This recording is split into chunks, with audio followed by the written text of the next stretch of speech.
de conjunto. Si uno advierte que de 50 hay 15 que presentan una patología similar, tendríamos que pensar que es una patología propia del desgaste de los materiales, el aire marino, el rocío, etcétera, etcétera, ¿no? Tendría que ser algo muy evidente como para decir, bueno, mire, esta baranda está desprendida porque usted no hizo mantenimiento, ¿no? El inquilino para con el propietario de la unidad, siempre hay que denunciar al administrador los daños que existen. Correcto, sí. O sea, lo primero que uno tiene que decir es decir al administrador que venga a reparar, que venga a ver. Correcto. Toda una tarea que tiene que cumplir bajo un principio que para nosotros es básico. No lo diga, escríbalo. Señor administrador, acá está, fírmeme la copia. Porque si no, después llega el momento de la asamblea y uno dice, no, porque yo le dije. ¿Y cuándo le dijo? Mire, acá está la nota recibida por la administración del consorcio. No lo diga, escríbalo de buena manera, pero escríbalo y quédese con una copia firmada de la recepción.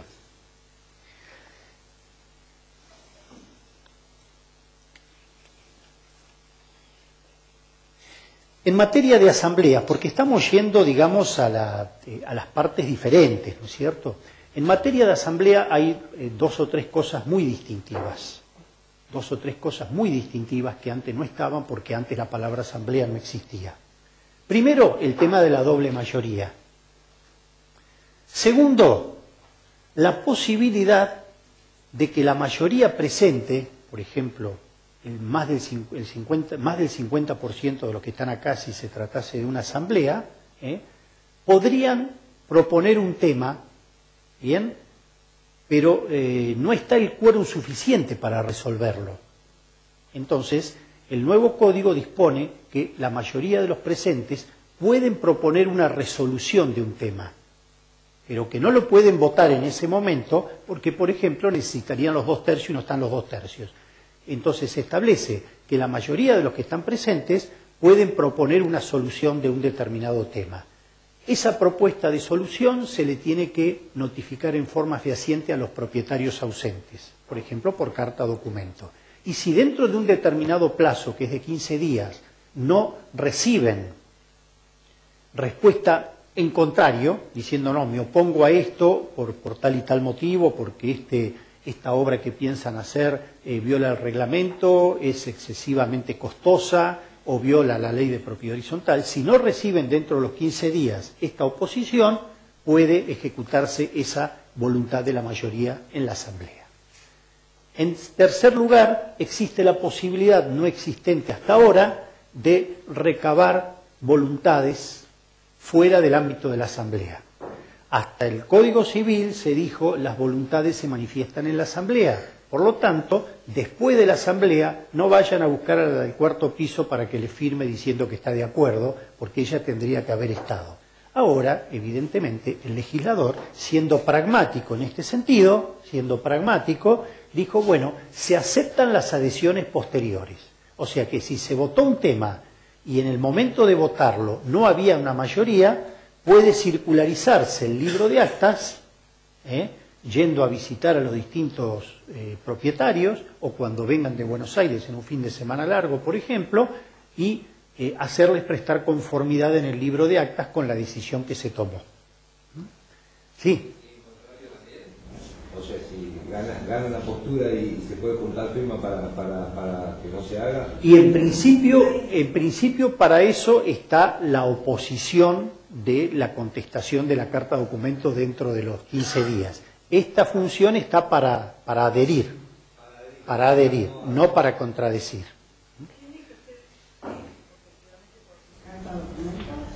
Y lo más barato. No, pero el que contesta, dice usted. El punto es así. En la medida que uno tenga el comprobante firmado, en este caso por el administrador, tiene el mismo valor que una carta documento. Lo que pasa es que muchas veces uno dice, sí, yo le mando por carta documento porque el administrador no me quiere firmar lo que le entrego. Pero si algo está firmado por un propietario, por un administrador, de ninguna manera es necesaria la carta documento o el acta notarial. Y el cuarto ingrediente, lo cual da a entender que el legislador ha intentado por varias maneras de desjudicializar esto, ha intentado que esto no llegue a la justicia, pase lo que pase adentro del edificio, es la fijación de un plazo de caducidad de 30 días desde el día de la asamblea para pedir la nulidad de la asamblea. Hasta ahora, hasta el 1 de agosto del 2015, unos jueces decían que yo podía pedir la nulidad de la asamblea hasta 10 años de hecha. Otros decían hasta 2 años porque se trata de un acto anulable. Y otros decían, bueno, después de los 90 días basta, ya se terminó. Entonces había una inseguridad jurídica tremenda. Ahora se establece un plazo de 30 días. ¿Cuál es la parte negativa? La parte negativa es que el plazo de los 30 días empieza a correr desde el momento que terminó la asamblea. Con lo cual, si una persona no fue porque no fue citada, ¿cómo le vamos a hacer correr el plazo de 30 días del día de la asamblea si el administrador a propósito no le mandó la citación para que estuviese presente? No, días corridos. Días corridos. Todos los plazos que se fijan en los códigos de fondo, en este caso el Código Civil, todos los plazos son de días corridos, salvo que diga lo contrario. Pero si no tiene noción de cuáles fueron los temas que se trataron en la asamblea, ¿cuál sería a partir de que recibe, por ejemplo, copia de la... Correctamente. Lo más equitativo hubiese sido dejar el plazo de 30 días, pero desde el momento que recibió el acta de la asamblea, porque si él no fue citado, ¿cómo le vamos a hacer correr el plazo desde el día de la asamblea si él nunca se enteró? Da seguridad jurídica porque se terminan los 90 días, los 2 años, los 5 años o los 10 años. Y por el otro lado se corre el riesgo de que realmente es un plazo de caducidad muy corto. Y ustedes conocen lo que es la prescripción. Uno puede suspender la prescripción mandando una carta documento y se suspende el curso de la prescripción. Pero este es un plazo de caducidad, con lo cual no se suspende, sino únicamente con el inicio de la demanda judicial. Sí. Entonces, dado la característica del Mar del Plata, que la mayoría de los propietarios no habitan, la mayoría de los puntos van a ir a propuesta, tanto una mejora como el mandato, el horario, todo. Claro. Todo va a ser propuesta. Sí. Seguro. Porque no contempla el nuevo código la posibilidad de funcionar en segunda convocatoria con los presentes. Yo, si hubiese tenido posibilidades de escribir algo ahí, en función de lo que uno conoce de la praxis de esta materia, no hubiera tenido duda en que se escribiese algo que dijese que después de la media hora de la hora, la asamblea delibera y funciona con los presentes. Y se terminaban los problemas. ¿Por qué no vino a la asamblea? Salvo que se tratase de un tema muy importante, como podría ser, vamos a hacer un jacuzzi en la terraza. ¿Bien? Pero todo lo que significase, por ejemplo, el tema de la ordenanza, o mejoras, reformas, etcétera, si yo hubiese tenido posibilidades de escribir algo ahí, hubiera sido más expeditivo y hubiese dicho, en segunda convocatoria, los temas quedan aprobados con la mayoría de los presentes. Y hablando de asambleas y de obras, ahora aquí viene la posibilidad de una nueva intervención profesional del arquitecto, porque ante la propuesta que se haga en una asamblea para una mejora o una obra nueva que se quiera ejecutar en el edificio, esta propuesta tiene que estar acompañada de un informe de un profesional con incumbencia en la construcción, o sea, ustedes. Tienen que hacer un informe en el cual diga que esta mejora o esta obra nueva que se quiere ejecutar en sectores de propiedad común no altera ni ofrece inseguridad a la posición edilicia del edificio.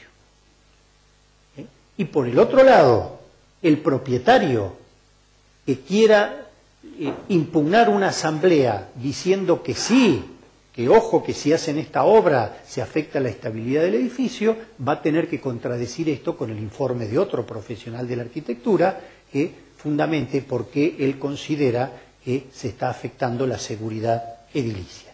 O sea que aquí tenemos dos posibilidades de la intervención profesional. Una la pediría el administrador o la puede pedir el propietario que está interesado en motorizar esa obra nueva, y otra la tendría que pedir un propietario que no está de acuerdo con lo que resolvió la asamblea porque él considera que esa obra nueva o esa reforma que van a hacer afecta la estructura o la estabilidad o la seguridad del edificio. Entonces tendríamos dos alternativas profesionales que a partir de ahora pasan a ser obligatorias en la consideración de este tema en una asamblea.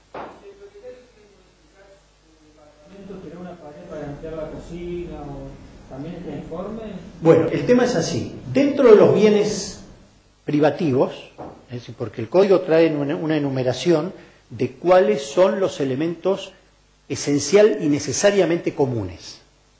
Después trae otra enumeración de bienes que pueden o no ser comunes. Solarium, Zoom, salón de usos múltiples, etcétera, etcétera. Y después, en la enumeración de los bienes de propiedad común, se incluye, ahora vamos a la respuesta final, también es un bien común,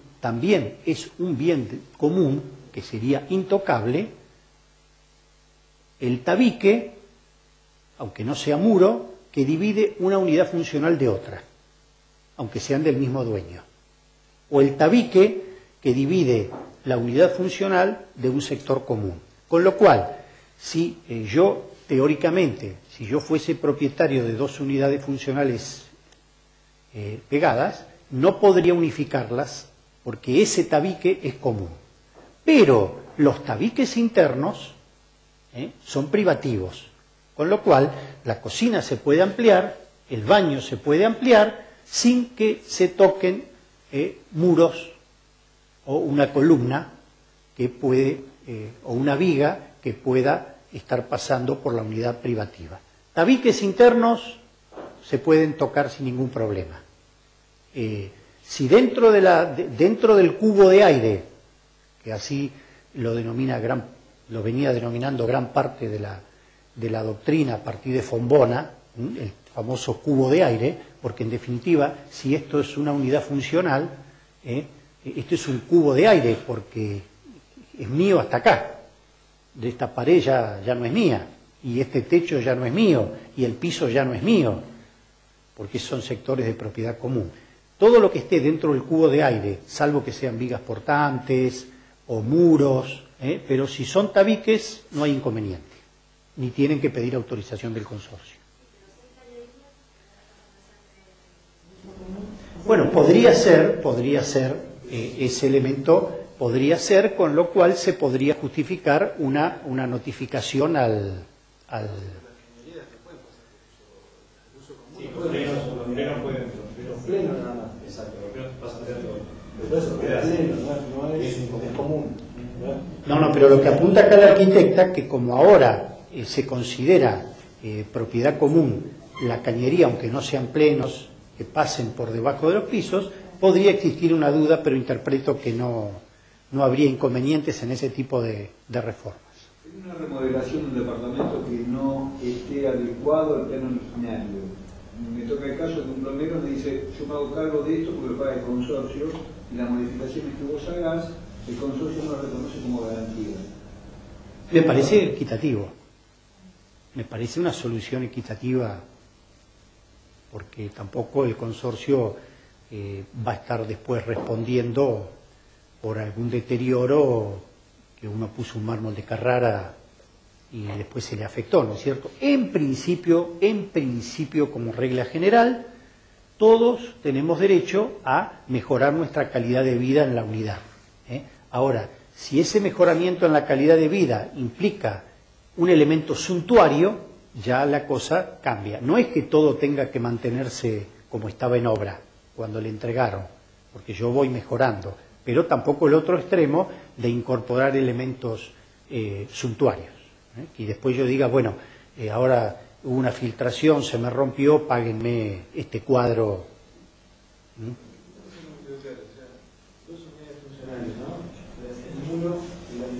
Tabique. No se puede tocar, o sea, si se quiere modificar, no modificar en papeles, porque no se puede hacer. Pero hay propietarios que compran, tienen que comprar el departamento al lado y después hacer uno solo. No se puede tocar. Teóricamente no se puede.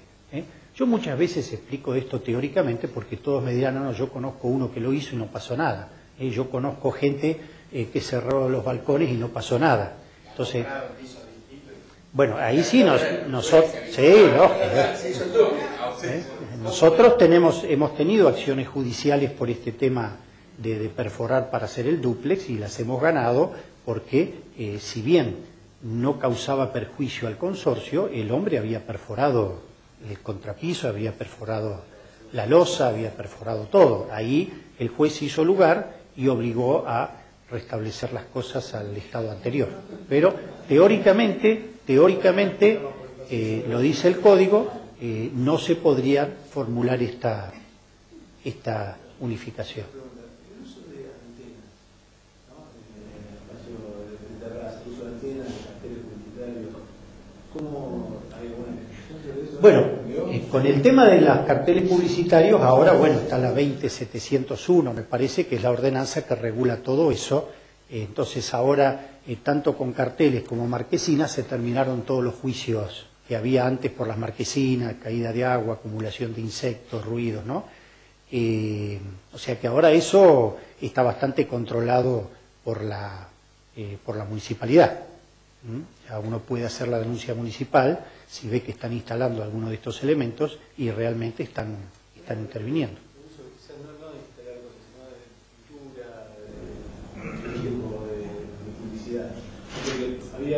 Bueno, la medianera. Bueno, correcto. Había empresas que hacían el edificio y quedaba el usufructo de la pintura de la medianera o el uso de la medianera que daba por una persona. Eso sigue estando. Puede estar en el reglamento de propiedad y sería válido. Puede. No, pero estamos hablando de la reserva de la medianera. No está hablando tanto del cartel en sí, sino de la reserva de la medianera para pintar. Ustedes saben que, bueno, esta ordenanza, creo que es la 20701, pero no me acuerdo bien, establece que se puede, los carteles no, salvo de Juan B. Justo para allá o por Constitución, ¿no es cierto? O edificios, creo que de más de, no me acuerdo cuántos metros de altura. Pero uno podría alquilar la medianera para que sea instalada una publicidad pintada, pero con la condición que el 30% de ese espacio tiene que estar representando una obra artística nacional. Por eso, últimamente se ven pocas medianeras ahora pintadas como antes se veía. Vamos a ver algo de estos conjuntos inmobiliarios para ir finalizando. Los conjuntos inmobiliarios, ahora, les reitero, están incorporados como nuevo derecho real, y se los denomina propiedad horizontal especial. Y vamos a ver por qué es una propiedad horizontal denominada propiedad horizontal especial. Todo este desarrollo de los conjuntos inmobiliarios, en gran medida, como les explicaba, clubes de chacra, clubes de campo, ciudad-pueblo, aparcaderos náuticos y todas las otras variables,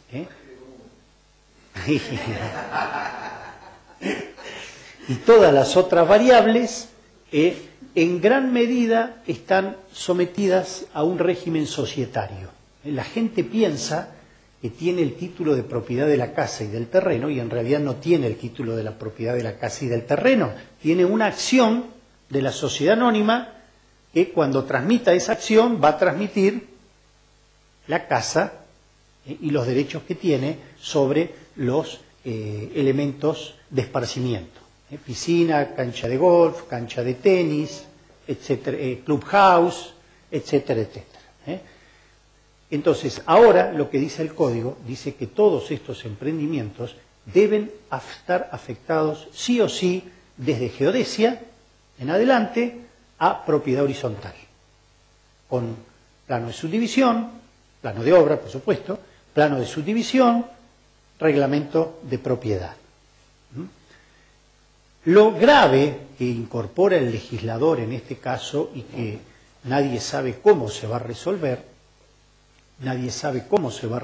ni los costos que puede traer esto, es que en una de las partes del articulado dice que todos estos conjuntos inmobiliarios que al 1 de agosto del 2015 estén afectados bajo un régimen societario, llamémosle sociedad anónima, asociación civil, o cualquier otro régimen societario, deben transformarse obligatoriamente al régimen de la propiedad horizontal, cosa que es un imposible, independientemente de alguna afectación al derecho constitucional de propiedad, porque me están cambiando las reglas del juego. Yo tenía una acción, ahora me dicen, usted tiene que tener un reglamento de propiedad.